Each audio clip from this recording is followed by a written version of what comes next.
Assalamu alaikum wa rahmatullahi ta'ala wa barakatuh, mes frères et sœurs. Nous poursuivons aujourd'hui avec les ruses de Shaitan pour tromper les soufis concernant l'extase et la transe. L'auteur, rahimahullah, a dit « Lorsque les adeptes de cette secte entendent le chant, ils entrent en transe, battent des mains, poussent des cris et déchirent les vêtements. Shaitan les a trompés excessivement à ce sujet par ses ruses. Ils ont avancé comme argument pour soutenir cela la narration d'Abu Nasr Abdullah ibn Ali as-Saraj at-Tusi qui rapporte qu'on lui a dit que lorsque ce verset fut révélé, le verset c'est Bismillah et qui se retrouveront tous dans la GN, Surat 15 Al-Hijr, verset 43, Salman al-Farisi a poussé un cri, puis il est tombé sur sa tête avant de sortir en fuite durant 3 jours. Ils ont aussi avancé comme argument la narration que rapporte Isa ibn Sulaym d'Abu Wa'il qui a dit « Nous sortîmes avec Abdullah ibn Mas'ud, accompagné par Ar-Rabi' ibn Khutaym, et nous passâmes près d'un forgeron. Abdullah se mit alors à regarder un morceau de fer se trouvant dans le feu. Et lorsqu'Ar-Rabi' le regarda à son tour, il chancela et faillit tomber. Nous partîmes alors jusqu'à arriver auprès d'un four, à chaud, qui était sur le rivage de l'Euphrate.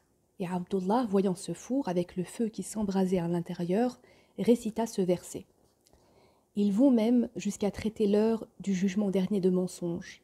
Mais à ces négateurs, nous réservons un brasier ardent, qui, les voyant de loin venir, les recevra avec des pétillements et des grondements de colère. Et quand ils y sont rejetés, chargés de chaînes, en un étroit réduit, ils n'auront qu'un seul souhait, celui de leur destruction définitive. Ce n'est pas une seule destruction que vous devez aujourd'hui souhaiter, leur sera-t-il dit, mais vous devez en souhaiter plusieurs. Surat 25, Al-Furqan, versets 11 à 14.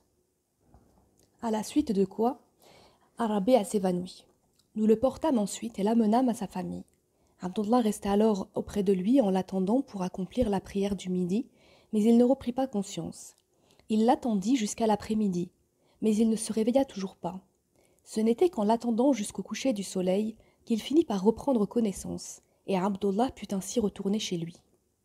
Ils disent qu'il est bien connu que bon nombre d'adorateurs, lorsqu'ils entendent le Coran, meurent, d'autres s'évanouissent, et d'autres encore crient, et cela est mentionné à maintes reprises dans les livres d'ascétisme.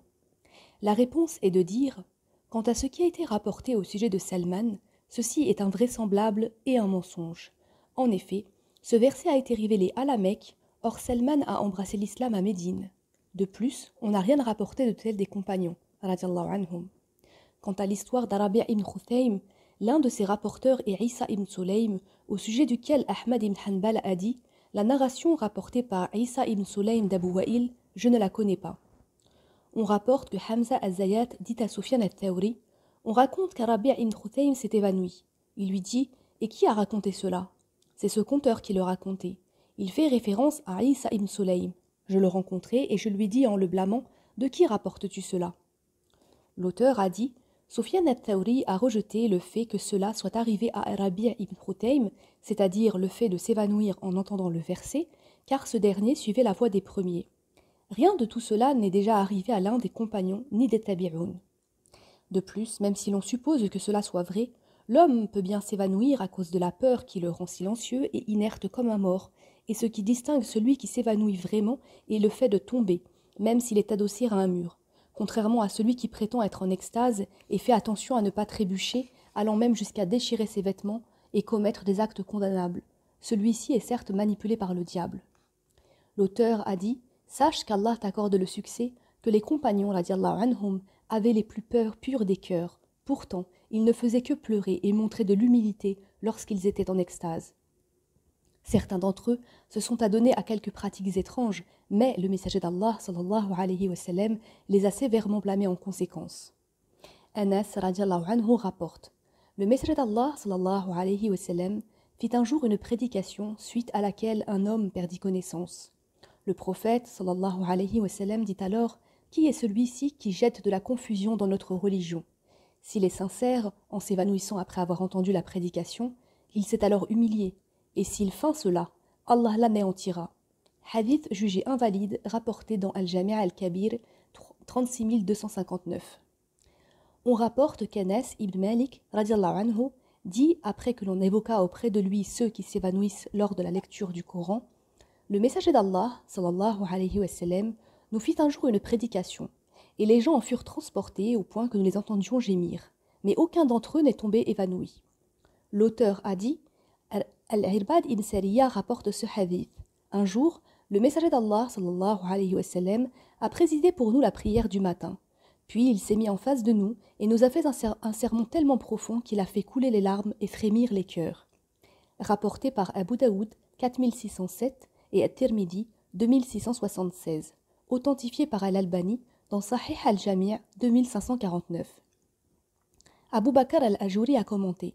Il n'a pas dit qu'ils avaient crié ou tapé sur leur poitrine comme le font beaucoup d'ignorants qui sont manipulés par le diable. Hussein ibn Abdurrahman rapporte qu'il a dit à Asma bint Abi Bakr comment étaient les compagnons du messager d'Allah sallallahu alayhi wa sallam et sa famille lors de la lecture du Coran. Elle répondit, ils étaient comme Allah les a mentionnés ou comme il les a décrits. Ils versent des larmes et frissonnent. Je lui dis alors, il y a parmi les hommes qui, lorsqu'on leur récite du Coran, perdent conscience. Elle dit, je cherche refuge auprès d'Allah contre le diable le lapidé. Ikrima rapporte, j'ai demandé à Asma bint Abi Bakr de me dire si l'un des prédécesseurs s'évanouissait à cause de la peur et elle a répondu par la négative, disant qu'il ne faisait que pleurer. Abu Hazim rapporte, Ibn Omar passa près d'un homme d'Irak qui était tombé évanoui et dit « Qu'est-ce qu'il a ?» On lui répondit « Cela lui arrive lorsqu'on lui récite du Coran. Il dit « Nous craignons certes Allah, mais nous ne tombons pas. » Qatada rapporte « On dit à Anas ibn Malik, il y a certains gens qui, lorsqu'on leur récite du Coran, ils s'évanouissent. » Il répondit « Ce sont les Khawarij qui font cela. » Critique des pratiques des soufis concernant l'extase et la transe. L'auteur a dit « Si l'on dit « Que dis-tu à propos de celui qui ne peut éviter d'entrer en transe lorsque cela lui arrive ?» La réponse est de dire que la transe commence par une excitation intérieure, et s'il se retient pour que cela ne se manifeste pas, le diable perdra espoir et s'éloignera de lui. Cela était le cas d'Ayoub as-Sartiyani, qui, lorsqu'il parlait et que son cœur s'adoucissait, il pleurait, essuyait son nez en disant « Quel fort rhume !» Mais si l'homme se laisse aller et qu'il ne se soucie pas de voir se manifester son état de transe, ou bien qu'il aime que les gens le voient dans un tel état, il subira les insufflations du diable et s'excitera proportionnellement à l'insufflation subie. Lorsque les soufis entrent en transe, ils battent des mains. Lorsque les adeptes du soufisme entrent en transe en écoutant le chant, ils battent des mains. On rapporte qu'Abu Ali ibn al-Khatib a dit « Ibn Banan avait coutume d'entrer en transe et Abu Sa'id al-Kharaz l'applaudissait. » L'auteur a dit « Le battement des mains est désapprouvé car il nous fait entrer en transe et nous fait sortir de l'état normal. » Les gens doués de raison s'en préservent et ceux qui le pratiquent ressemblent aux polythéistes qui le faisaient auprès de la maison sacrée à l'époque du paganisme, blâmés pour cela par Allah subhanahu wa ta'ala qui a dit « Même leur prière dans l'enceinte sacrée n'était que sifflement entre les doigts et battement des mains. » Surat 8 Al-Anfal, verset 35. Cela est aussi une imitation des femmes et la personne raisonnable rejette le fait de renoncer à la sobriété pour adopter les pratiques des mécréants et des femmes. Lorsque la transe des soufis s'intensifie, ils dansent. Lorsque la transe des soufis devient plus forte, ils dansent. Certains d'entre eux avancent comme argument pour soutenir cela la parole d'Allah subhanahu wa ta'ala dite à Ayyub alayhi salam « Frappe le sol du pied » Surat 38, Sad, verset 42. L'auteur a dit « Cet argument est absurde. En effet, s'il avait ordonné de frapper le sol du pied en signe de joie, cela les aurait jetés dans la confusion. Mais l'ordre de frapper le sol du pied a été plutôt donné afin que l'eau jaillisse. » Certains de leurs partisans ont avancé comme argument le fait que le messager d'Allah, sallallahu alayhi wa sallam, ait dit à Ali « Tu es de moi et je suis de toi. » Et celui-ci a sauté à cloche-pied en signe de joie. Il a dit aussi à Ja'far « Tu me ressembles dans mon apparence et dans mes caractères. » Et ce dernier a sauté à cloche-pied. Et il a dit à Zayd « Tu es notre frère et notre allié. » Et celui-ci a sauté à cloche-pied. Rapporté par Ahmad dans Al-Musnad 1, 108 et d'autres. D'autres parmi eux ont avancé comme argument le fait que les Abyssiniens aient dansé, exhibition avec les armes, tandis que le messager d'Allah sallallahu alayhi wa sallam les regardait. La réponse est de dire que le hajjal, traduit ici par sauter à cloche-pied, est une façon de marcher que l'on fait lorsqu'on éprouve de la joie Où est donc le rapport entre elle et la danse? La danse des Abyssiniens est aussi une façon de marcher qui se fait crânement, pratiquée à la rencontre de l'ennemi au combat. L'un des cheikhs m'a rapporté qu'Al-Razali a dit « La danse est une stupidité entre les deux épaules qui ne disparaît que par la fatigue. » Abu al-Wafa ibn Aqil a aussi dit « Le Coran a explicitement interdit la danse en disant « Ne marche pas avec face sur la terre, car jamais tu ne sauras la fendre, ni te hausser au niveau des montagnes. » Surat 17, Al-Isra, verset 37. Et il a blâmé les insolents en disant « Ne prends pas un air arrogant en abordant tes semblables, ne te dandine pas avec insolence dans ta démarche. Allah n'aime pas les insolents, pleins de glorioles. » Surat 31, Luqman, verset 18. La danse est la pire manifestation de joie et d'insolence. Les états de transe extrêmes chez les soufis. Lorsque les soufis sont complètement en transe au moment de danser, l'un d'eux tire un autre qui se trouve assis afin qu'il se lève et danse avec lui. Selon leur doctrine, il n'est pas permis à celui qui a été tiré de se rasseoir. Une fois qu'il s'est levé, les autres lui emboîtent le pas. Si l'un d'eux découvre sa tête, tous les autres feront de même en le suivant. Or, il n'est un secret pour personne que le fait de se découvrir la tête est détestable. Si on le fait lors des rites du Hajj, c'est pour faire preuve de dévotion et d'humilité à l'égard d'Allah subhanahu wa ta'ala. Section. Lorsque leur état de transe s'intensifie, ils jettent leurs habits sur le chanteur. Certains d'entre eux les jettent intacts et d'autres les mettent en pièces avant de les jeter. L'un des ignorants a justifié leur pratique en disant « Ces gens-là sont hors d'eux-mêmes, absents d'esprit, ils ne doivent donc pas être blâmés. » En effet, lorsque Moussa fut accablé par le dépit causé par l'adoration du veau par son peuple, il a jeté les tables, alayhi salam, et les a brisées sans être conscient de ce qu'il a fait. La réponse est de dire « Qui peut justifier le fait que Moussa ait jeté ces tables afin de les casser ?» En effet, ce qui a été mentionné dans le Coran est le fait de les jeter uniquement. Comment peut-on alors savoir si qu'elles s'étaient brisées? Et admettons qu'on ait dit qu'elles s'étaient brisées. Comment peut-on savoir qu'il avait l'intention de les briser? On peut justifier cet acte de Moussa alayhi salam en disant « S'il était hors de lui-même à ce moment-là, il aurait traversé une mer embrasée si elle se trouvait devant lui. » Mais qui peut justifier leur absence d'esprit alors qu'on sait qu'ils peuvent distinguer le chanteur des autres et faire attention à ne pas tomber dans un puits s'il se trouve devant eux? De plus, comment se permet-on de comparer les états des prophètes alayhim salam avec ceux de ces effrontés?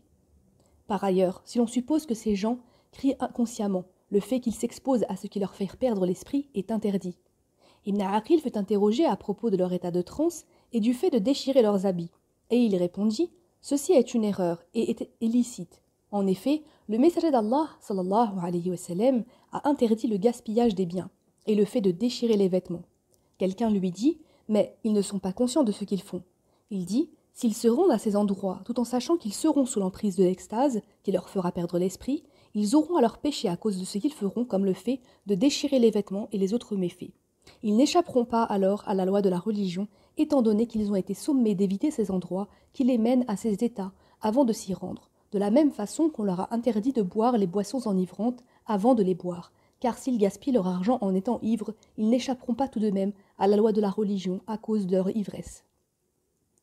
Ibn Tahir a avancé comme argument pour soutenir la légalité du fait de déchirer les vêtements le hadith de Aïcha radhiyallahu anha qui a dit « J'ai étendu l'une de mes couvertures contenant des images et le prophète sallallahu alayhi wa sallam l'a prise et l'a déchirée. » L'auteur a dit « Observez le manque de compréhension de la religion de ce pauvre homme qui compare le cas de celui qui déchire ses vêtements et les abîme alors que le messager d'Allah sallallahu alayhi wa sallam a interdit le gaspillage des biens. Au cas de celui qui étend une couverture pour l'installer, mais qui finit par la déchirer involontairement ou bien qui la déchire volontairement à cause des images qu'elle contient. » Critique des pratiques des soufis concernant le fait de mettre les vêtements en lambeaux. Les cheikhs soufis ont parlé des pièces d'étoffe que l'on déchire et jette par terre ou sur le chanteur lorsqu'ils sont en état de transe. Et Mohammed ibn Tahir a dit à ce sujet « Ce qui prouve que la pièce d'étoffe jetée devient la propriété de celui qui a causé ce jet est le hadith de Jarir disant « Des gens arrivèrent portant des namira, des vêtements rayés. Et le messager d'Allah, sallallahu alayhi wa sallam, incita les gens à faire l'aumône. L'un des partisans apporta alors un ballot, un paquet de vêtements, et l'offrit en aumône, et les gens qui lui emboîtèrent le pas. Il en fut ainsi jusqu'à ce que je visse se rassembler 2 tas de vêtements et de nourriture, rapporté par Muslim, 1017, et An-Nasa'i, 2554. Il a ajouté « Ce qui prouve que le groupe de gens a le droit de bénéficier d'une part des pièces d'étoffe lorsqu'il arrive au moment du partage de ces dernières et le hadith d'Abu Moussa qui a dit « On apporta au messager d'Allah sallallahu alayhi wa sallam du butin et des prises et il nous en accorda une part. » Rapporté par Muslim 1017 et An-Nasa'i 2554. L'auteur a dit « Cet homme s'est joué de la loi de la religion et en a tiré confusément des enseignements en pensant qu'ils sont conformes à la doctrine des dernières générations des soufis. Et nous ne connaissions pas à leur première génération cela. L'invalidité des enseignements qu'il en a tirés peut être expliquée ainsi. Si celui qui a mis le vêtement en lambeaux et l'a jeté était conscient, le fait de l'avoir déchiré lui est interdit. Et s'il était inconscient, absent d'esprit à cause de la transe, sa conduite n'est pas valable selon la loi de la religion, que ce soit en offrant son vêtement ou en prenant possession de celui d'un autre. Ils prétendent aussi que le vêtement de celui qui le jette est comme une chose qui tombe d'une personne sans qu'elle en soit consciente. Même dans ce cas, il n'est permis pour personne d'en prendre possession lorsque l'autre le jette. S'il le jette par terre, c'est-à-dire pas sur une personne, en étant conscient, personne n'aura le droit d'en prendre possession. Et même s'il le jette sur le chanteur, celui-ci n'a pas le droit d'en prendre possession, car la mise en possession ne se fait qu'avec un contrat légal et le jet du vêtement n'en est pas un. Admettons que le chanteur puisse en prendre possession, de quel droit les autres s'en serviraient-ils? Puis, lorsqu'ils s'en servent, pourquoi le mettraient-ils en lambeaux? En effet, cela est interdit pour deux raisons. La première raison est qu'ils se servent de ce qui ne leur appartient pas. La deuxième raison est que cela est un gaspillage des biens. Et d'ailleurs, pourquoi doit-on accorder une part à ceux qui arrivent au moment du partage? Le hadith d'Abu Moussa à ce propos a été commenté par les savants, Al-Khatabi entre autres, en disant qu'il est possible que le messager d'Allah, sallallahu alayhi wa sallam, ait permis cela après le consentement de ceux qui ont assisté à l'événement, la bataille de Khaybar, ou bien il leur a accordé le 5e qui lui revient de droit. Mais selon l'opinion des soufis, cette pièce d'étoffe peut être accordée à tous ceux qui se présentent à l'événement, ce qui ne concorde pas avec le consensus des musulmans. Section. Quant au fait de mettre les vêtements jetés en lambeaux et les partager ensuite, nous avons déjà expliqué que lorsque le propriétaire du vêtement jette ce dernier sur le chanteur, ce jet en soi n'est pas une mise en possession, à moins qu'il ne le rende propriétaire. S'il fait cela, les autres n'ont alors aucun droit de s'en servir.